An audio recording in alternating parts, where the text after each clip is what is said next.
Our speaker following Angelica Doss is none other than Dr. Susan C. Taylor. And I tell you, she is a powerhouse within the field of dermatology, the subspecialty of skin of color. And it is just my privilege and honor to have her with us today. When I was a resident, she may not know this, but when I was a resident, we were able to go to one of the annual academy. I can't even remember where I was, but it was cold. But I was walking down the main corridor. My hair was longer, and I had a gentleman say, "Susan, Susan." And I said, "I think you might have mistaken me." But I was just so honored to have even thought that I could even be Dr. Susan Taylor. But it is a pleasure to have our next speaker with us. Harvard, Columbia, and University of Pennsylvania educated physician. Dr. Susan Taylor is a Sandra Lazarus Professor of Dermatology at the University of Pennsylvania's Perelman School of Medicine. She has performed pioneering work establishing skin of color as a subspecialty within dermatology, and of note, highlight, she is the founder of the Skin of Color Society, and I tell you, she is someone that we really want to appreciate of all of the things that have been built upon that society. She focuses on advancing clinical knowledge and addressing gaps in research and education regarding skin of color populations. She's led education, policy, and research initiatives that have invigorated a national dialogue about diversity, health disparities, and skin of color related issues. Her clinical focus encompasses disorders that uniquely disproportionately affects patients of color, including alopecia, scalp and pigmentary disorders, cosmetic and appearance enhancing devices, as well as cultural competence. She's a principal investigator on numerous studies and has over 75 original publications. She is the past vice president for the American Academy of Dermatology and also a former board member of the Skin of Color Society. We welcome you today. Thank you so much for being with us. And we will build upon Angelica Doss's wonderful presentation as you will present on racial limitations of Fitzpatrick skin type. Welcome. Well, thank you very much, Dr. Allen, for that very warm welcome, and also for your insight and foresight to create this very important Skin of Color symposium. So I thank you. I would like to try to share my screen. Key question, do you see the PowerPoint or do you see my notes? We see notes, so you'll need to duplicate the display. There you go. Okay, terrific. All righty. So this afternoon, I will discuss racial limitations of the Fitzpatrick skin type system. This is my disclosure statement. None are relevant. I will talk about a scale that I did create, and that would be my only conflict of interest. So why are we here today and what are we discussing and why are we discussing it? Well, we know that despite skin of color patients comprising almost half of the US population, that there are gaps in how to classify the myriad of skin tones and hues of these patients. So this presentation is going to address advantages and disadvantages of the currently available systems, and also allow you to think about the development of new systems. And in my opinion, that's the most important goal for today.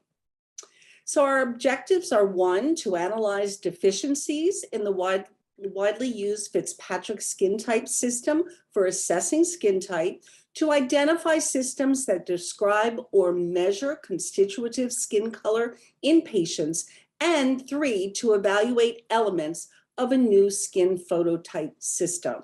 So we just saw this wonderful and heard this wonderful presentation from Ms. Das, who is really helping us begin to rethink the concept of race by showing the diversity of human skin colors in her mosaics.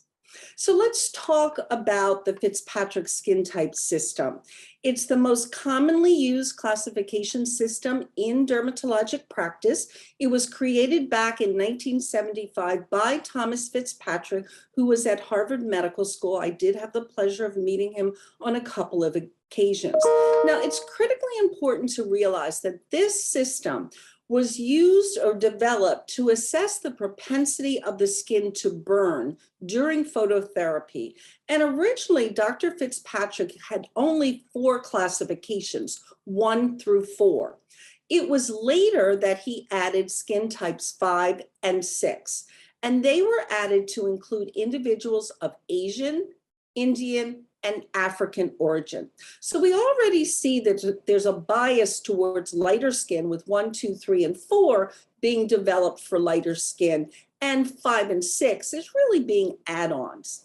Now, the Fitzpatrick skin type system is strictly defined as the patient's self-report of their sun reactivity after moderate ultraviolet exposure.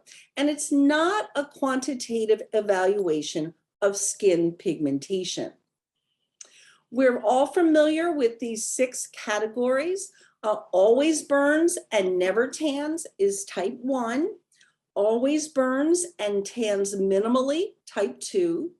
Burns minimally, but tans moderately and gradually is type 3. If you tan well and burn minimally, you're classified, or you classify yourself as type 4. If one rarely burns or tans deeply, they're type 5. And if they never burn and tan very deeply, always type 6.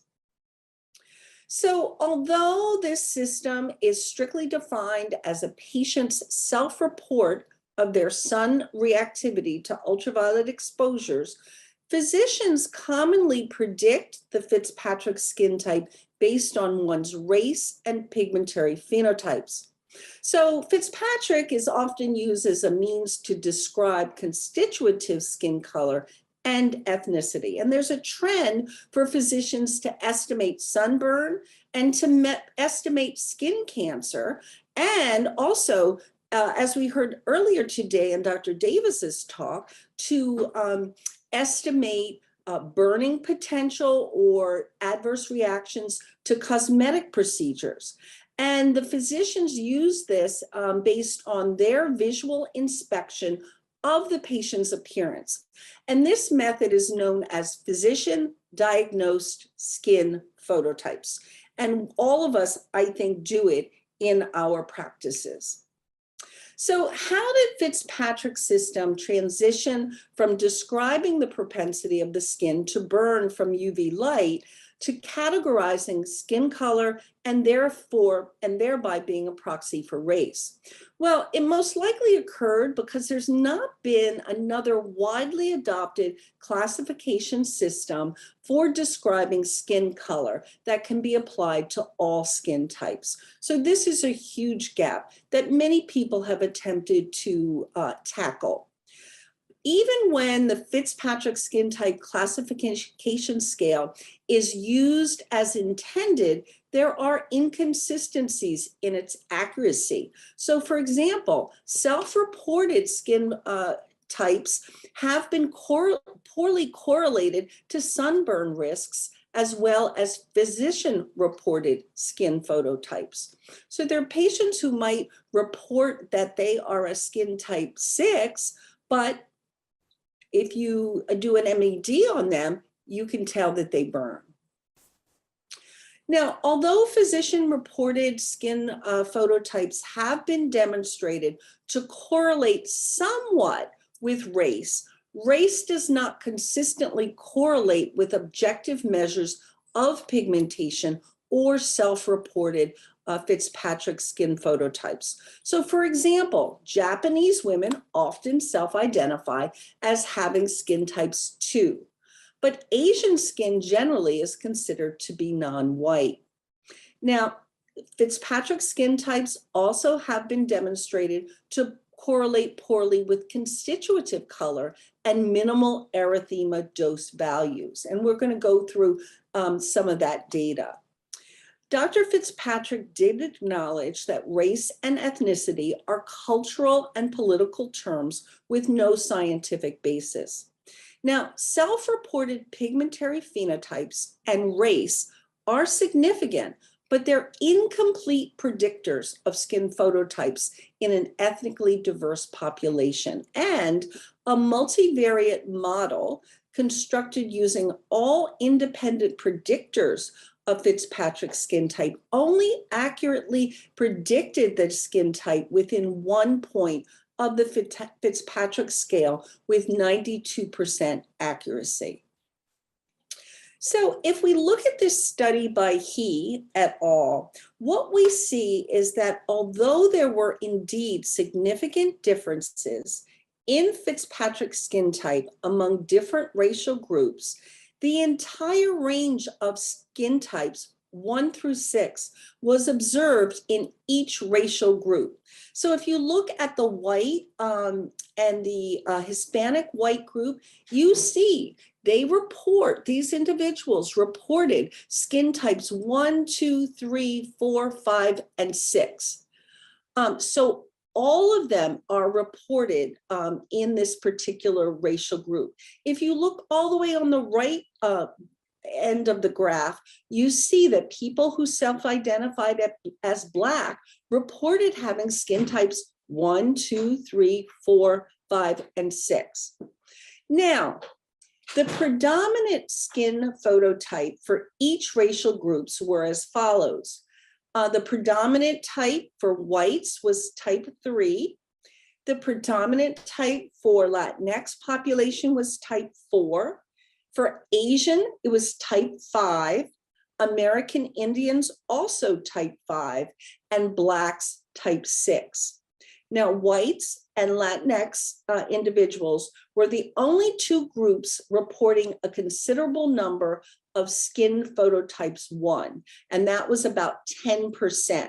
And you can see here about 10% of those who reported skin type 1 were white or white Latino. Now, all racial groups reported a substantial number of skin type 6 phototypes. And this ranged from 5% in the white group to 45% in the Black group, reporting Fitzpatrick skin type 6. Now, a little over 17% reporting the lightest pigmentary phenotypes self-identified as skin types 5 and 6. Non-Caucasian racial groups were more likely to tan than Caucasian groups, where greater than 50% of Asians and greater than 50% of American Indians and over 80% of Blacks reported tanning profusely with minimal or no burning after sun exposure.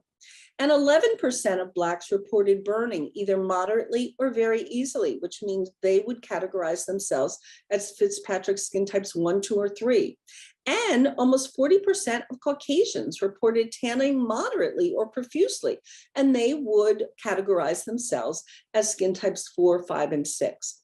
So we can see that in each racial ethnic group, there is a great overlap in how those individuals self-identified in terms of the Fitzpatrick skin type system. So with all these racial ethnic groups, people identified as having skin types 1, 2, 3, 4, 5, and 6. So although skin pigmentation is primarily responsible for differences in ultraviolet-induced DNA damage across racial groups, race and genetics have also been proposed to contribute to the complex nature of the skin's response to ultraviolet damage and differences in then how individuals classify their risk for sunburn. In addition to race and pigmentary phenotypes, there are unmeasured covariants that influence Fitzpatrick skin type beyond the physical appearance, perhaps through differential expression of genes that regulate the rate of melanization and distribution, or through genes that regulate UV-induced DNA damage repair. Now, how do we use the Fitzpatrick skin type in everyday practice? There was a survey that some of my students did where they asked board certified dermatologists as well as dermatology trainees how they use the Fitzpatrick skin typing system in their clinical practice, as well as how it's used to describe race and ethnicity. And in that survey, 70% of those surveyed were board certified academic dermatologists and 30% were dermatology trainees, residents. And what we found was that 41% of all respondents agreed that Fitzpatrick skin type should be included in their clinical documentation. So 25-year-old woman with Fitzpatrick skin type 3 it presents with a chief complaint of acne, eczema, psoriasis, etc. 31% of those surveyed said that they use the Fitzpatrick skin system to describe the patient's race or ethnicity. Almost half used it to describe a patient's constitutive color, and 22% utilized it in both scenarios. So it's easy, and I think it's common that we take a look at our patient. We don't ask them their propensity to tan or to burn when exposed to ultraviolet radiation, but rather we take a look at their constitutive skin color, and then we assign them a Fitzpatrick category. So you might look at someone and say, oh, I think she's a Fitzpatrick skin type 5.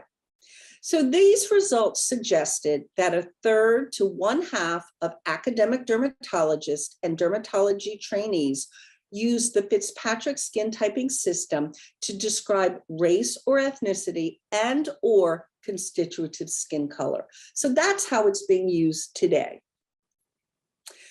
Now, there have been some efforts to begin to redefine Fitzpatrick skin classifications, particularly if it is used by asking the patients to assess their skin.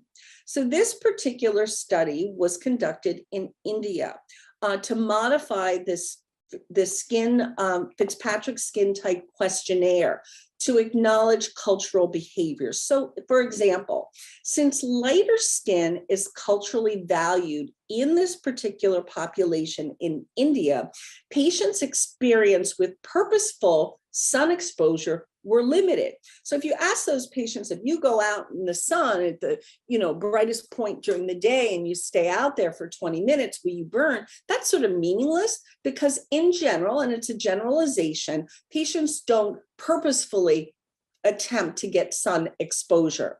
So the questionnaire was modified to remove questions on use of tanning booths as well as sun exposure. And instead, the questions attempted to use more objective questions regarding dark brown, dark or brown eye color, black or dark brown hair color, or dark brown skin color. Also, they looked at employing terms such as skin irritation, skin tenderness, itching, or skin becoming darker, as opposed to the skin being painful or burning or tanning. And the feeling was if you use those other terms, irritation, tenderness, itching, becoming darker, the patients could better identify their skin type. Now, there are several alternative skin classification models that have been proposed to improve the sensitivity and specificity in identifying patients with non-white skin or skin of color. And here we see several classification systems in this particular chart. And I've selected a few for us to review. So let's talk a little bit about the Bauman skin typing system. And Dr. Leslie Bauman from Miami defined 16 skin personalities, and she identified key skin attributes. So they included dry or oily, DO, sensitive or resistant, SR, pigmented or non-pigmented, and that is the ability to develop unwanted pigmentation, so either P or N, skin that was wrinkle prone or tight, W or T. And then she combined these results into 16 possible types. And each type's experiences could experience different dermatologic problems. And if you could identify your type, you could help prevent or institute preventative measures as well as treatment options for diseases. And here to the right, you see these 16 different personality types. So in the upper square, we see this person's skin type is dry, resistant, pigmented, and tight, not wrinkled. Let's go on to the Roberts classification system. Now, Wendy Roberts in California identified a system with 4 different features or elements, and each of these elements have corresponding values. Dr. Roberts did use the Fitzpatrick skin phototyping system, so types 1 through 6. In addition, she identified a hyperpigmentation scale that she called the Roberts hyperpigmentation scale. And it was to predict the propensity for pigmentation, where H0 represented hypopigmentation, H1 minimal or transient hyperpigmentation, H2 minimal and permanent hyperpigmentation, 3 moderate and transient hyperpigmentation lasting less than a year, 4 moderate and permanent hyperpigmentation lasting greater than a year, type 5 was severe and transient hyperpigmentation, and 6 was severe and permanent hyperpigmentation. So you would assign a Fitzpatrick phototype number, and then you would assign a Roberts hyperpigmentation value. Next was the Glogau scale, which has been in existence for many years to describe photoaging. So she used his scale where G1 represented no wrinkles and early photoaging, G2 wrinkles in motion, dynamic motion, early to moderate photoaging. G3 was wrinkles at rest with advanced photoaging, and G4 was only wrinkles and severe photoaging. So you'd select a score from the Glogau photoaging system. And finally, Dr. Roberts created the Roberts scarring scale, where S0, S for scarring, was atrophy, S1 was none, no scarring, S2 was macules, S3 plaques with scar boundaries, 4 keloids, and 5 keloidal nodules. So if you select a Fitz, an H, a G, and an S value, that would then help you determine or predict the skin's response to surgery or laser treatment, particularly in darker skin. And this was potentially to avoid harmful outcomes. There is the Lancer ethnicity scale. So this scale was developed to help dermatologists clearly assess and understand the biological function of each individual. So the skin, and they wanted to look at how the skin might react to lasers and chemical exfoliation, chemical peels, sort of similar to Dr. Roberts. And they pointed out that the skin can react to those procedures in unexpected ways, due to heritage or genetics, and not just visible pigmentation. Also, they use this scale to determine and anticipate skincare products for the skin. So this scale is composed of two different components. One is to determine your skin type an hour after cleansing, and you could select dry, oily, normal, combination, or sensitive. And then you add up the 4 numbers that correspond to your grandparents' ethnicity on your maternal and paternal sides. And after you add those up, you divide the total number of 4, and that's how you find your LAS score.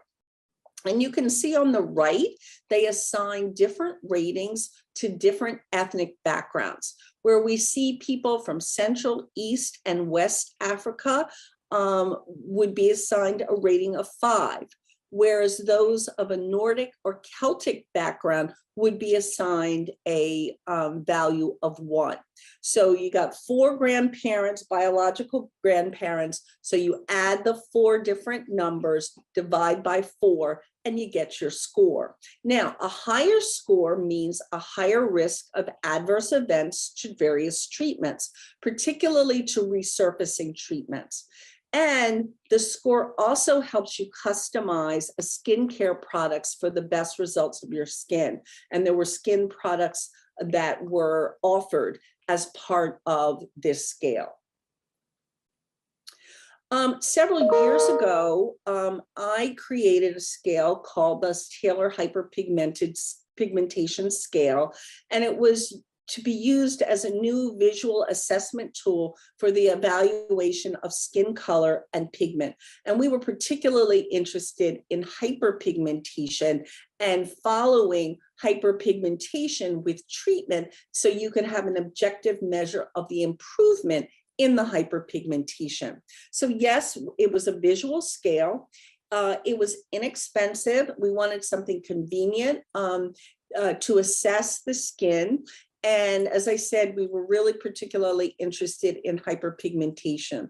We validated the scale and we noticed that there were intra-individual and inter-individual variations among investigator ratings for skin hue and hyperpigmentation in the validation study. And 60% of the investigators felt that they would use the scale in clinical practice to document the response to hyperpigmentation from therapeutic agents. So it was a start. The scale was never brought to market.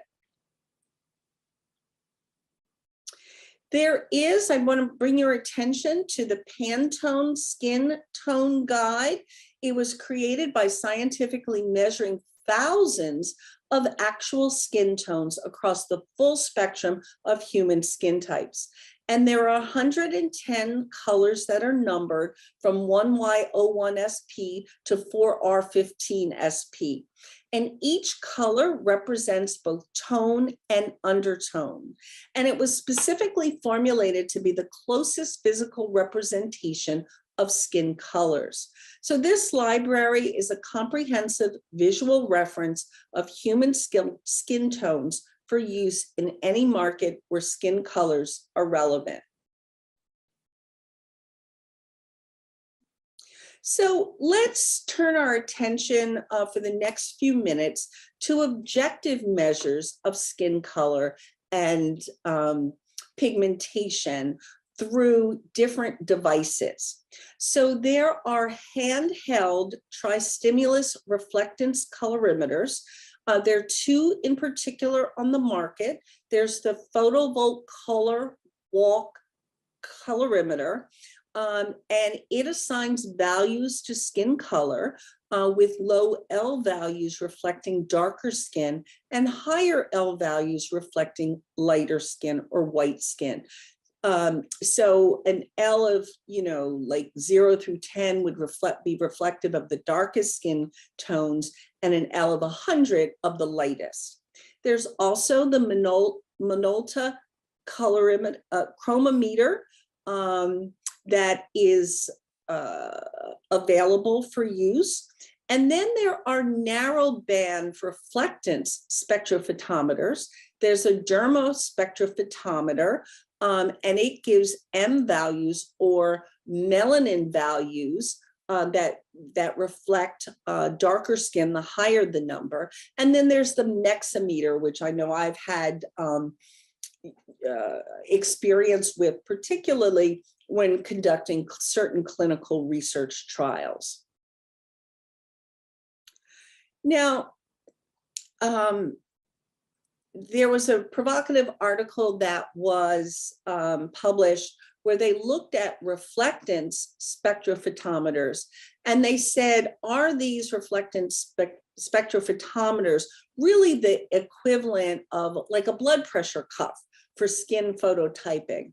And they looked at the ability of reflectance spectrophotometry to discriminate between 6 skin phototype categories using only constitutive skin color.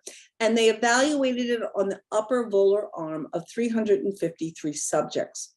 And what they found was the device, the reflectance spectrophotometer, and clinicians' assessment of skin phototypes agreed within one Fitzpatrick skin type category in greater than 80% of subjects in each of the skin phototype categories. So, you know, there was overlap. They were pretty close between a clinician's skin phototype assessment and what the spectrophotometer determined.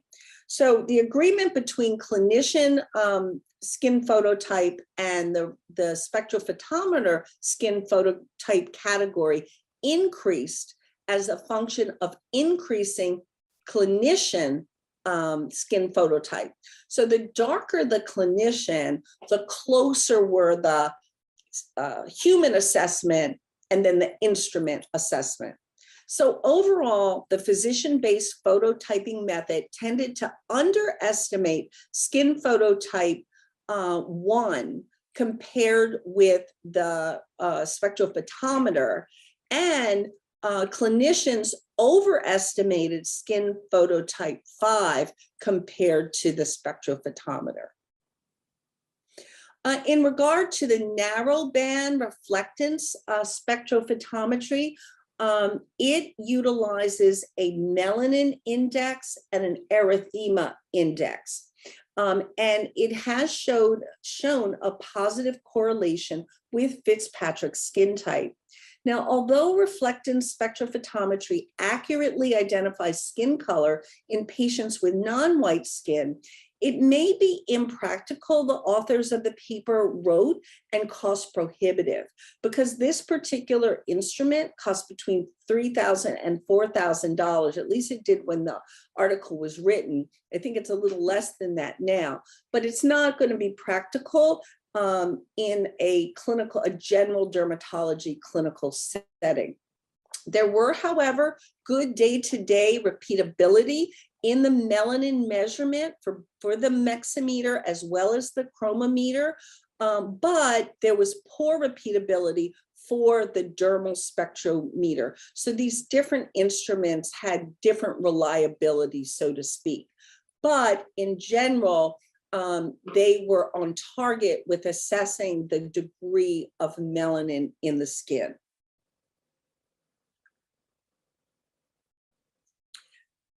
So the next question is, can precise systems classifying skin types based on images or in person via supervised machine learning be developed? So that's the next frontier, machine learning. So can that be developed so that we can classify skin type? And I think the answer is, at this point, we don't know. But any system would need to be developed with consensus-driven variables by expert panels, and you could expand the current skin color detection research and simplify programs into convenient instruments like a smartphone to guide physicians. So it would be wonderful to be able to have a program on our phone, our Android or iPhone, to assess the color of the skin. We have to be careful with AI learning. What you get out is only good as what you put in. So a new system must involve a development process that's collaborative across multiple disciplines. We have to scrutinize it for bias, because now, like, you look at facial recognition software, we know it recognizes white men best and Black women very poorly. And that is due to bias of what you put in. And it's going to be important to over-index for images of darker skin tones. So any model's potential impact on clinical outcomes should be carefully studied before moving from proof of concept to bedside. So here's the thing. We know what we have. We know how it's used and misused in terms of classification. But what our challenge is to develop a new classification system. And on that, I'm going to open it up for your thoughts on what a new classification system should look like. And I'd like to open it up to any questions that you might have.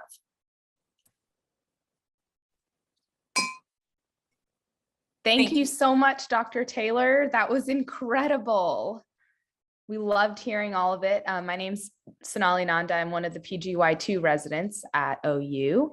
Nice to meet you. Let me see. I don't think anyone has questions yet. Would anyone like to speak up and ask something? I have a question. Dr. Allen, you're muted, I think. Hold on. No, can you hear me? Yes. Okay.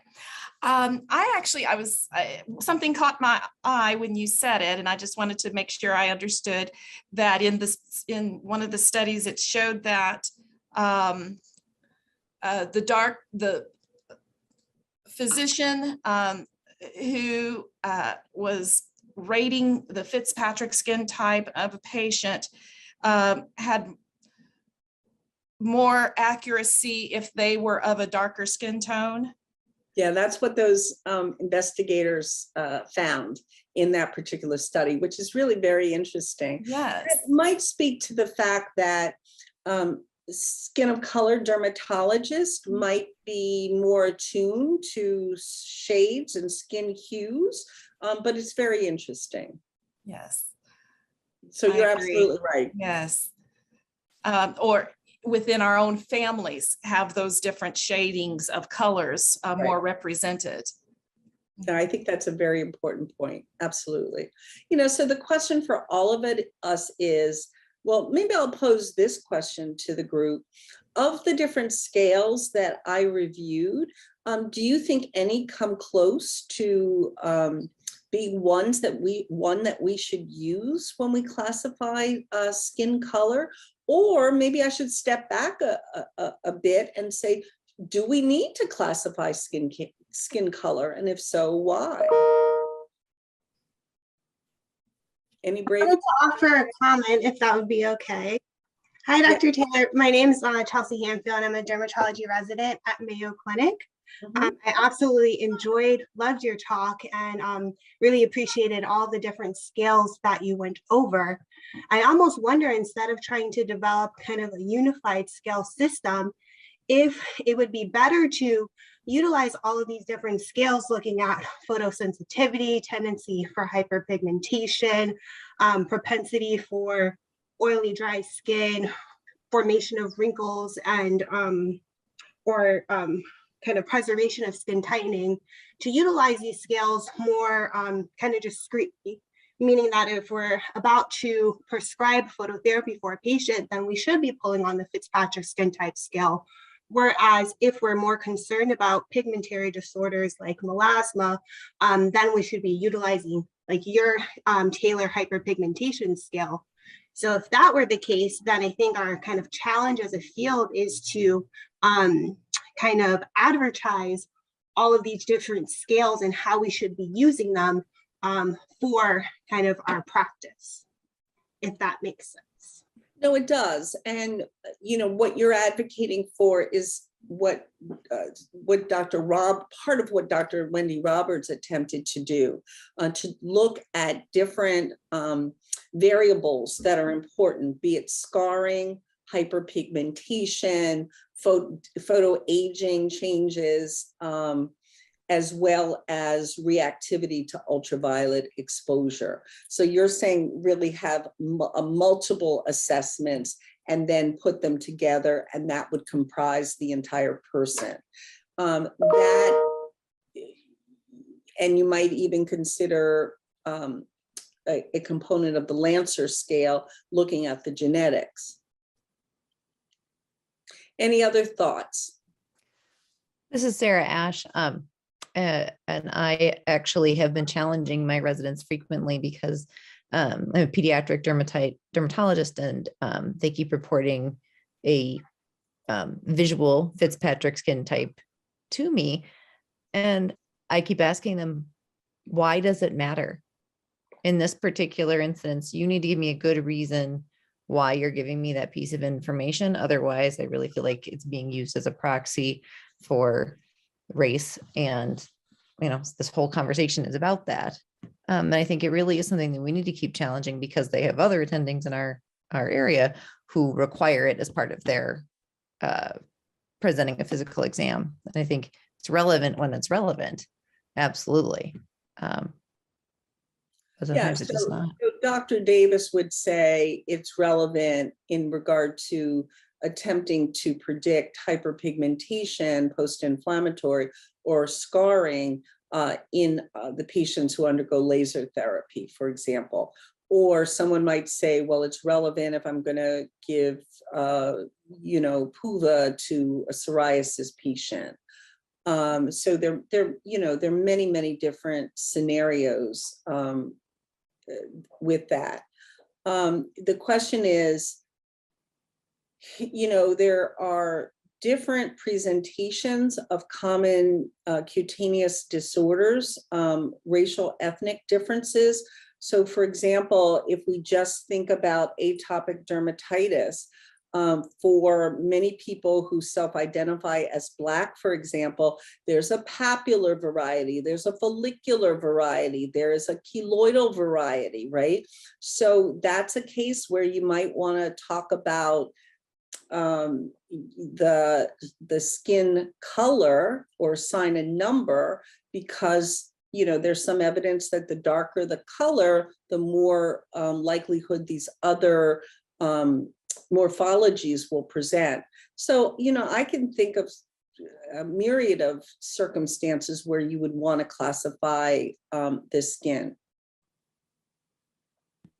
Absolutely. But I think it comes back to, you need to be attuned to why you're doing it. Mm-hmm. I mean, to your point. Why not use the Pantone 101? 101 different categories.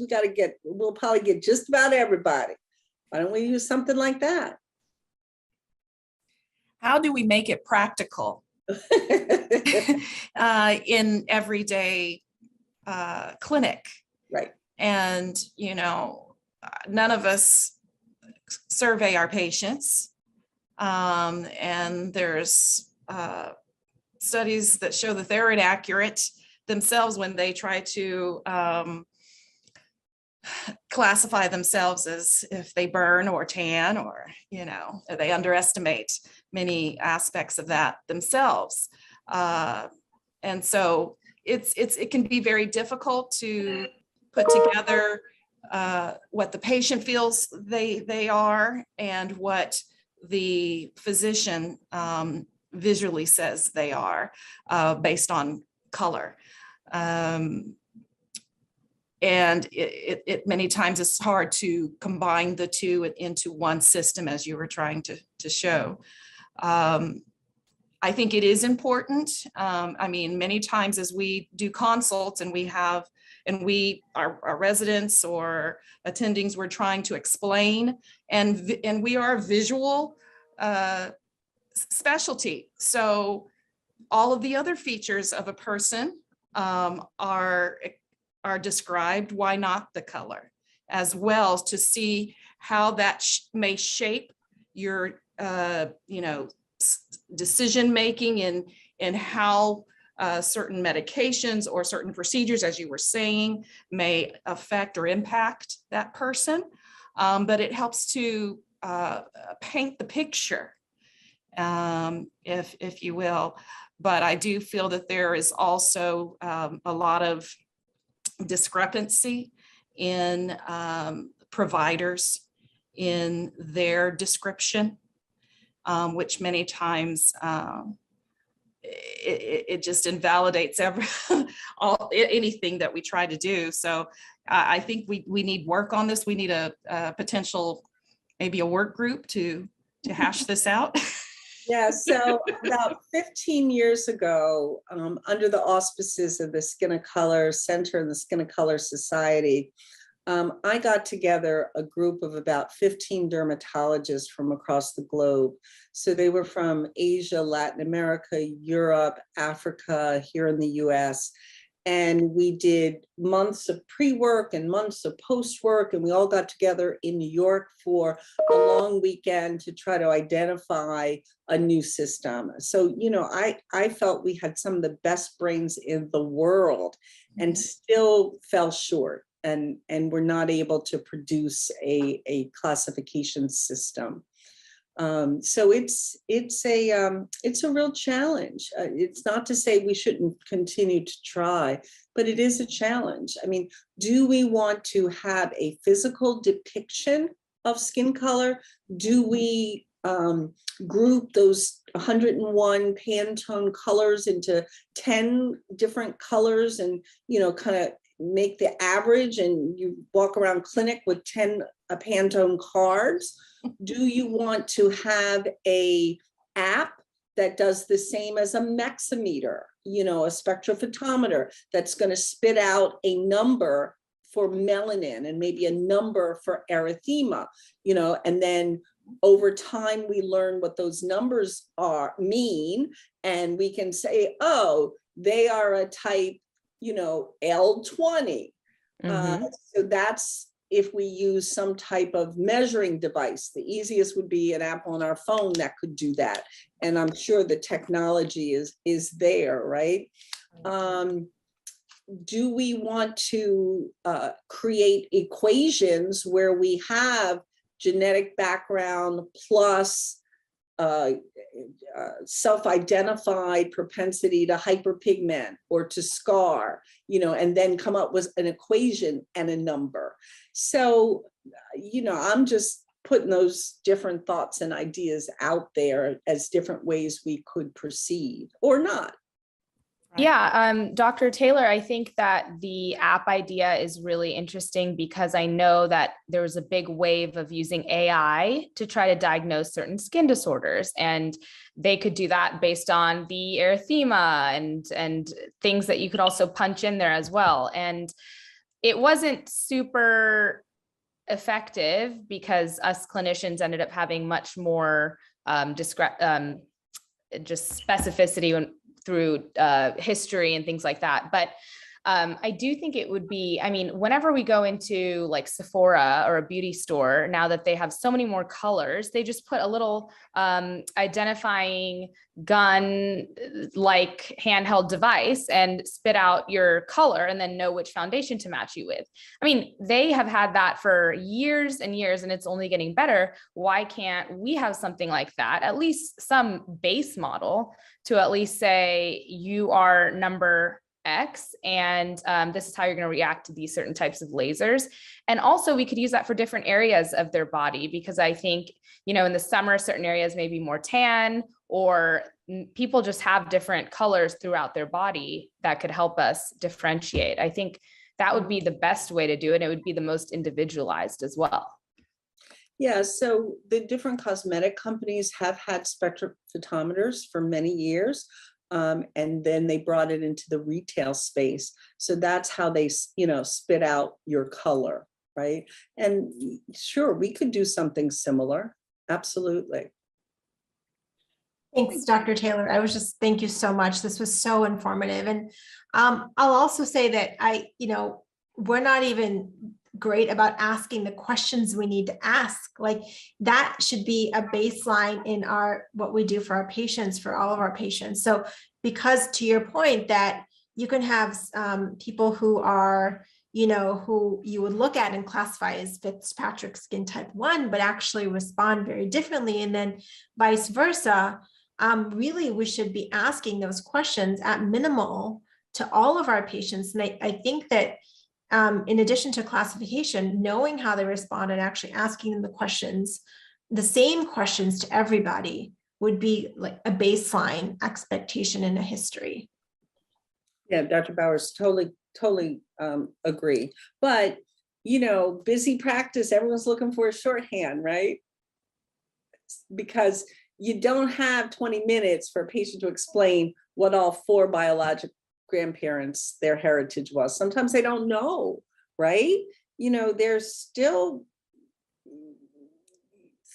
the people were enslaved.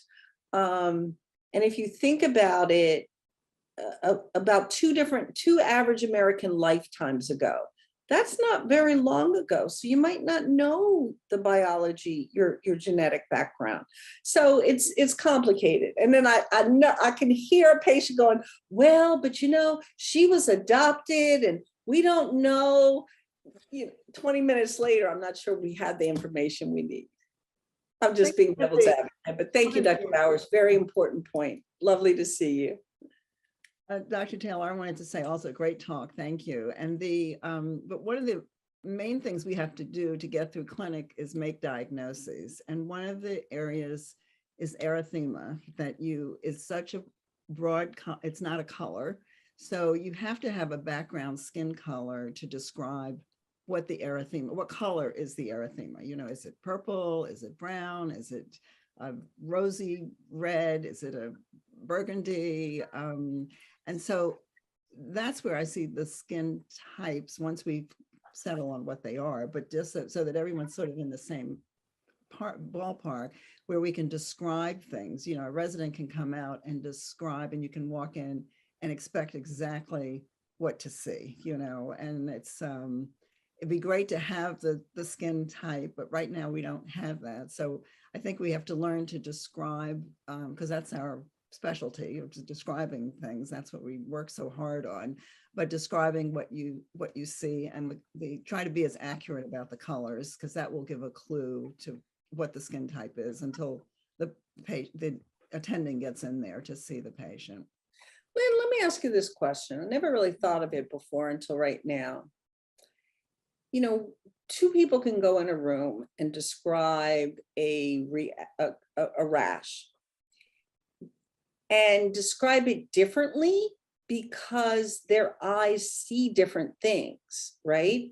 Their eyes pick up, those cones, rods, whatever the heck they are in there, right? So we're assuming that everybody sees the same thing, but maybe visually we all don't have the same ability or acuity to see redness or blue or violet. Has anyone looked at that?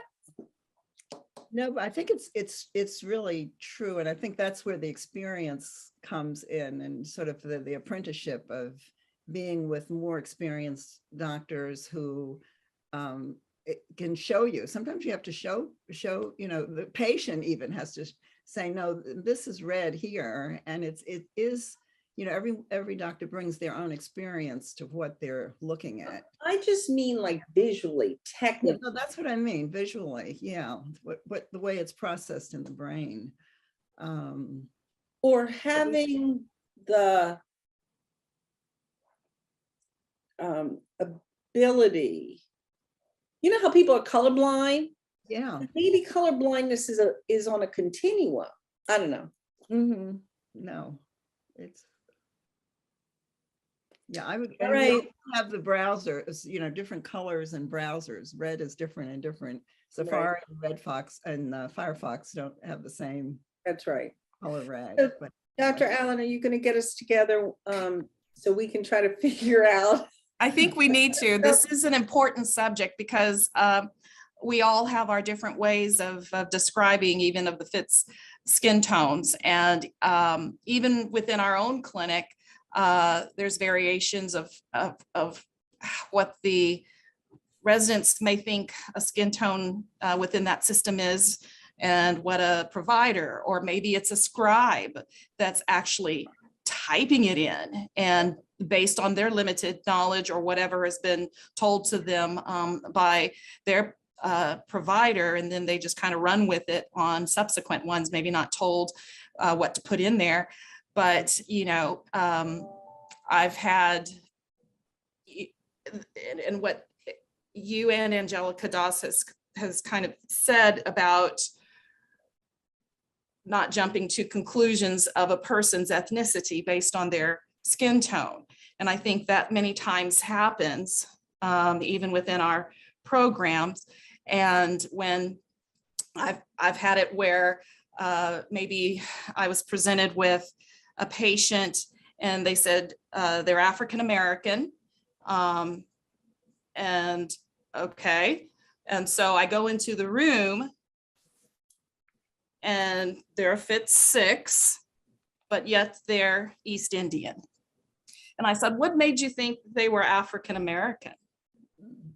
And they're looking at color alone. And so misrepresentation of a culture. And so I had gotten away from labeling someone unless you have asked them personally, what is their background ethnicity? And, you know, many times people feel uncomfortable even asking that. But I think it's important as a piece of information within the physical exam and history to know that background. And so not being afraid to ask that. And most people they're very willing to tell you about their culture and history. And it just helps to not assume something that you're not too sure of, especially based on a color. Yes. So, but thank you so much. This has been wonderful. I really enjoyed you here and the discussion. And yes, we can't stop. I think it's important to bring this up. You've done so much work on this issue. And I think it's time for, at least in the field of dermatology and beyond, to come up with a unified system that we all can utilize. And so let's work on that together. Thank you so much.